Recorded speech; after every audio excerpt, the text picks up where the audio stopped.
So we applied for the visa in January 2016, and then we waited for visa to get the results of visa, and we were sure that we will get it. During this process, we understood one thing about Dr. Mahesh Patwardhan, that he is going through a trial for criminal offenses against his patients. And then when we discovered that, we were surprised and shocked. And then when we had chance to word with him, so he assured that he never broke trust between his client and him. We were involved in a business with him, and he was the person, and not any other, who helped us. He is the only person who helped us in such massive way. So not because he helped us, I was impressed with his efforts, but we can see the genuinity of a person. They were the genuine and big-hearted people.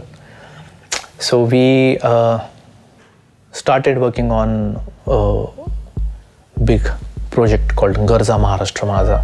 So the event was to celebrate the Maharashtrian culture for people who are Maharashtrian people who are living out of India, and it was one of the biggest event we organized in O2 Arena, which you can see at the back. It was a huge success.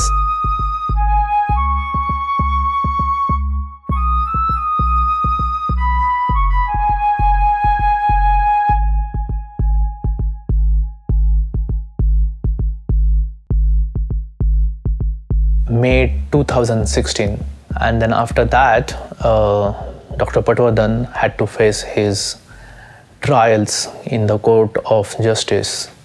So after application of our visa in 2016, when we released Katyar Kaळजात Kusli, there was a premiere in London. So I met a Dutch girl, and instinctively I was attracted to her. Very beautiful. It was an instant connection, and again, love at first sight. We began to interact with each other on telephone and video calls, and the energies were superb. The chemistry was very good. We got into a relationship, and we began to live a beautiful flat near Canary Wharf, River Thames, and the things were just beautiful, incredible.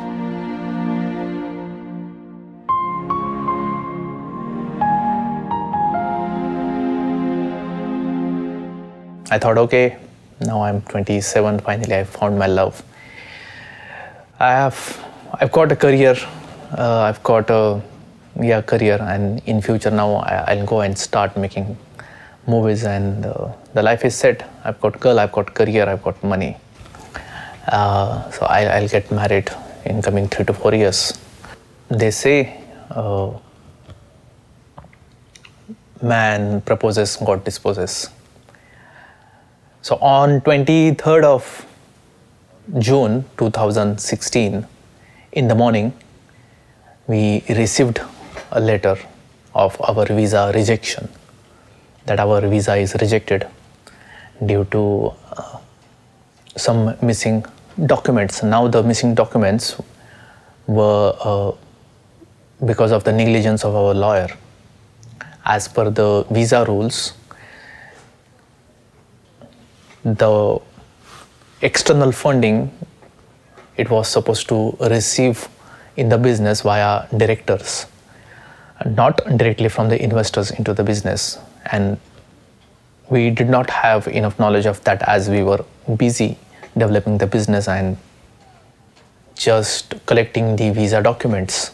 And we were given only 14 days to leave this country because our time was already finished. After some time, I received a message on the group that Dr. Patwardhan he has been convicted and then he has been sent to the prison. I remember I had phone in my hand, and I screamed, I shouted in the moment of disbelief, and I threw away my phone in the office. Swapnil was there, my staff was there. And in the evening, the news of Brexit, UK had exited from the Europe, so it was a Brexit on the 23rd June 2016. So until that point in time, the worst day of my life. In one day, everything changed. So next thing was to get a right lawyer to present our case. But the difficulty was whom to trust, which lawyer to trust. Those were very crazy days. We used to get up early in the morning, 6, 7, and we used to go and hunting the lawyers after lawyers, and then we used to come back at home around late night, 10, 11. So through referral, we met one lawyer based in Dagenham, and we went to visit them. Lawyers from African descent, from Nigerian background, I suppose. The initial impression was, if you have seen a series called Breaking Bad, so the Better Call Saul, the character, so the way his office and that environment was there, so that was our feeling. A very deserted location, and the office was also at the very corner of that location. We went and we had a meeting, and the lawyer looked at the documents and kept on saying, excellent, excellent, excellent. Okay, no problem. We have a case. What is your problem? Yeah, we can deal with this. We'll do this, we'll do that, and yeah, in next after 3 days we'll submit the application. And we thought, okay, now because we met him through referrals and he is looking very optimistic, so we had a moment of relief or sigh. So yeah, he mentioned that he'll do these things and will submit the application. So throughout this period, we forgot to ask him what was his procedure, how is he going to make our application, present our case. So we asked him, so he said we'll create some false documents which the border agency would like to see and will present our case. So we were not comfortable about it, but we didn't have any option. So we thought, okay, let's go ahead with the flow, what this gentleman is saying. So he said, don't worry, I have QSN and I'll do your job and blah, blah, blah. So we thought, okay, no problem. Then we came back and then we started preparation. Again, one day after I started, I was wanting to have updates, but I didn't receive updates. Again, we came to went back to his office. Again, we had to sit for like 1 hour, couple of hours, and he came back late and he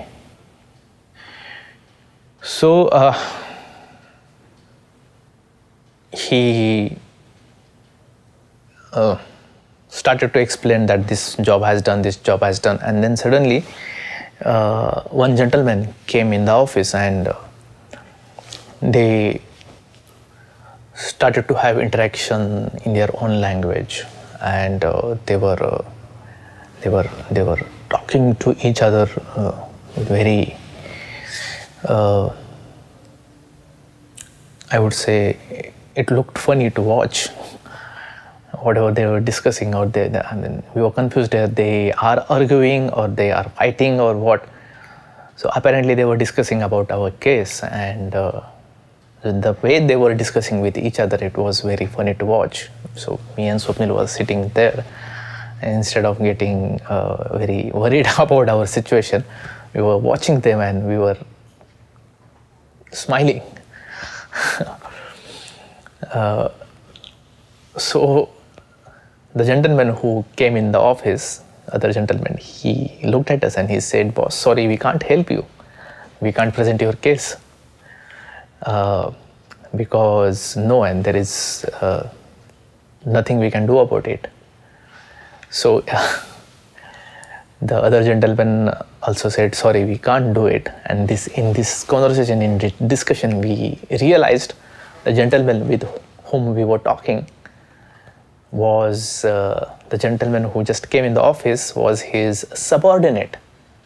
So he was not even a lawyer, and the lawyer was the gentleman who just came in the office. He was the lawyer, and this gentleman was helping him.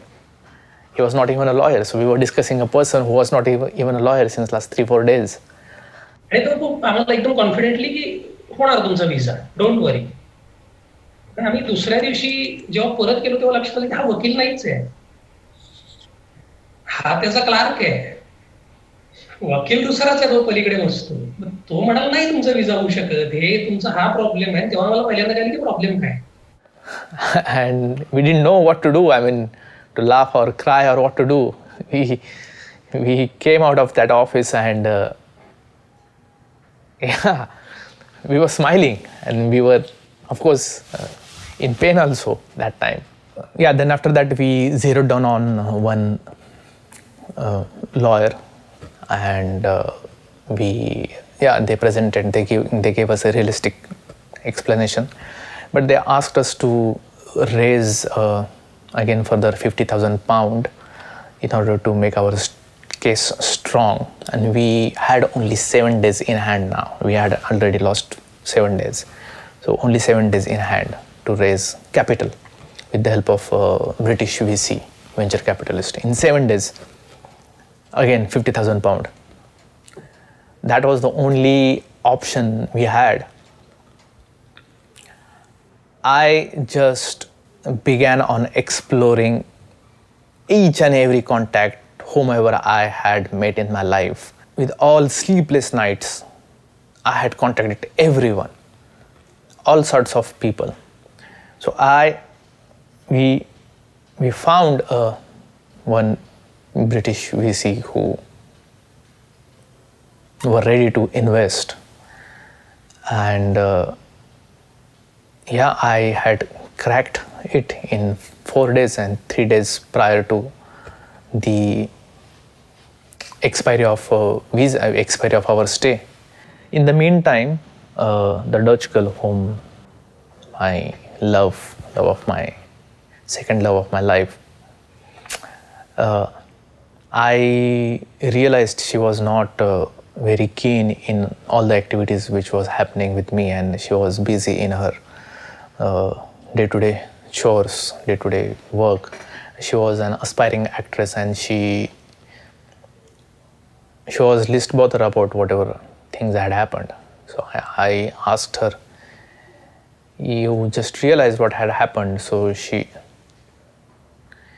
had very cold response, and her focus was on her own and not on me. So it was unusual. It was not something I knew that these things were part of the relationship. And normally in a relationship, people ask each other about themselves. When I used to or managed to ask anything, so she was very secretive about everything, very secretive. And I did not know anything about her. And she used to say, European people don't go into each other's personal life matter. We are different. So I thought, okay, it's fine. I mean, that is the part of the culture. So eventually we'll get to know each other very well. But I started to realize many mood swings in her behavior. So although we were living together, but someday she used to behave like as if we don't know each other, and someday it was very good. And I did not know anything about why that was happening. and whatever was her past was. But because madly in love, I chose to. These things don't come to you easily. I mean, you kind of don't see in this matter, and you just focus on the well-being of the love part of the relationship. But my frustration started to build because the uncertainty of the visa and because of her mood swings and whatever amount of work I had put to develop the business, and the uncertainty about everything, what would happen in the future. So I began to burst out my frustration on her. It happened quite some time, and in that moment of heat, she left me. And because of that, I again, she just left me, and the frustration levels and everything went on so crazy. Couple of days later, I found her picture on social media with other man, and then I got to know the other man was her ex, and which I never knew, and they were together, and I didn't know that, and this was happening the first time after these many times, and I just lost my mind. I tried to confront her, but she ghosted me. She just disappeared. There was no means to contact her. I was so into her, and it was nothing. I mean, the feeling of I was involved in her, and the same thing happened, and she ghosted me, and she left me in that moment in time. So much pressure and so much anxiety. So that was the first time, because in this throughout my journey in the UK, since 2012 to 2016, I had never had any kind of one night stands or nothing like that, because I was not that kind of person. I was not brought that way. I had brought up with other values. So I started to go into nightclubs, and earlier in 2016, when we started to have all these events and film releases, that was the time I started to drink alcohol. And earlier I was of the mindset, people who drink alcohol, they are of the bad character, because these were the teaching and the cultural conditioning I had while growing up. I had seen people who were abused by the alcohol lying in a gutter in my small town in Tuljapur and in Osmanabad, and the impression about those people was very bad. So I did not touch alcohol in my life until earlier 2016. So I started to go to nightclubs regularly, and then I started to have just sex with random girls. So I slept with 3 to 4 girls in that period. I used to feel guilty about it, because these were not the things with which I had grew up.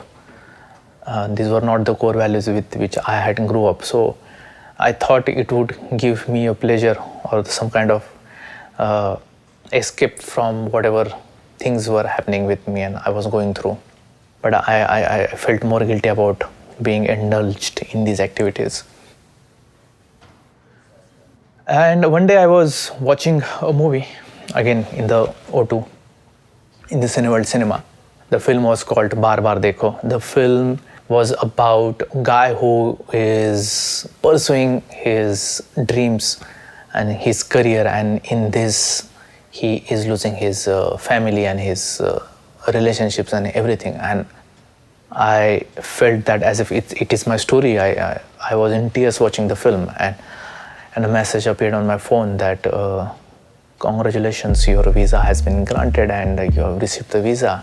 Yeah, I started to cry again, and I didn't know what to do. So one gentleman who was sitting next to me, I just whispered him, an unknown person, I whispered him that I've got the visa and an impossible thing had happened. Can I please hug you?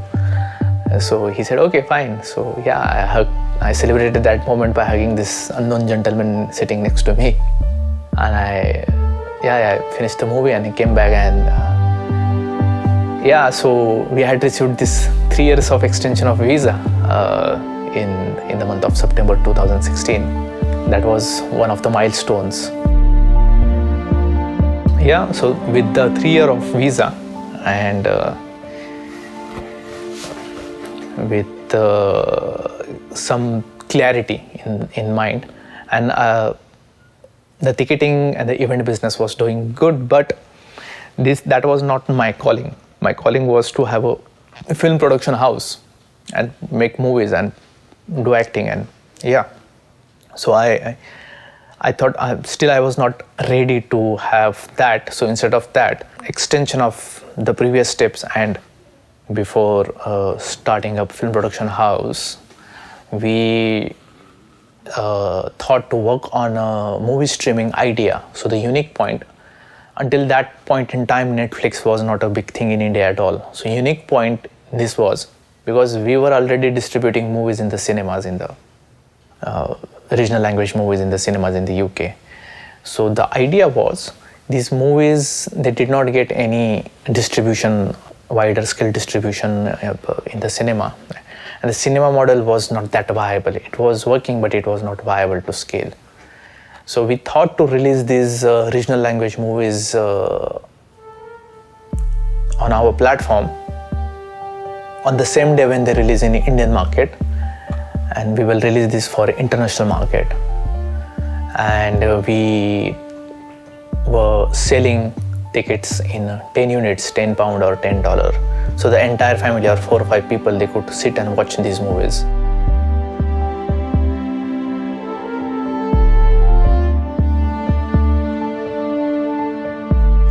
So this way, the consumer who were then getting to watch these movies through pirated channels and with low quality print, so they had option to view these movies legally and with higher quality, better quality. And the producers in India who were not getting this alternate sources of revenue, it was an opportunity for them as well.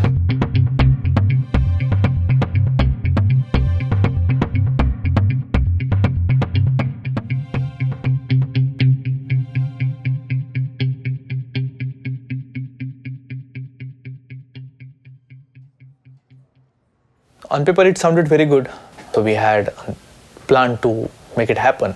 So until that time, whatever amount of revenue we had generated, which was subsequently good number of revenue, more than £100,000, we presented this idea to a couple of investors, and one of the investors in our business, he showed interest to invest quite a good amount of funding.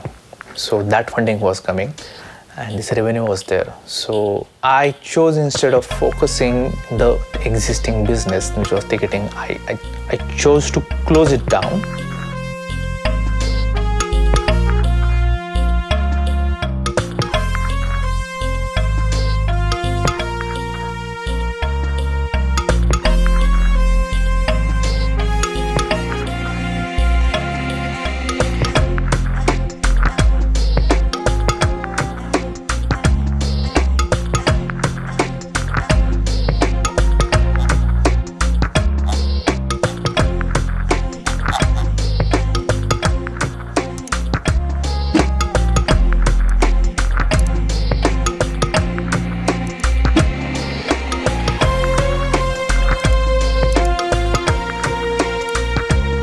Invest all the earnings developing the technology of the streaming and relying on the future revenues and the coming funding which was assured.